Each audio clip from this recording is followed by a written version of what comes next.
I now have 5 family friends who have lost their adult children to opioid overdose. If you never start taking the drugs, you're not going to have a problem.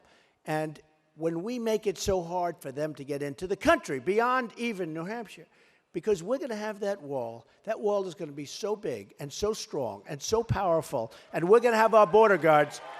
Ready? Let me see here. In 2016, the candidates talked about addiction and what they're going to do, and most of them had really good ideas, and they talked about it as the #1 thing in 2016. I found that everybody talked about it. And then this year, I haven't yet.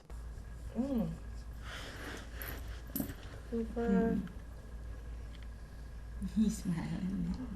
Everybody has their cause or things that's important to them.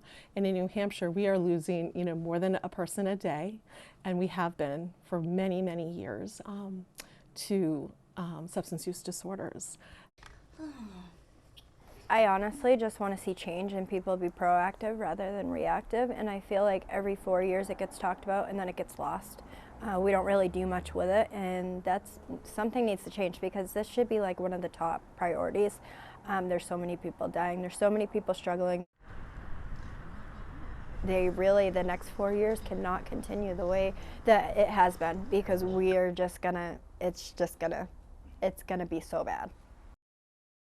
What I am looking for to hear from people that represent us is that, #1, that they do, that they recognize that substance use disorder is a disease that should be treated just the way any other disease is treated. It is and that it is also a public health emergency in the same way that COVID was, and it should have the same type of supports.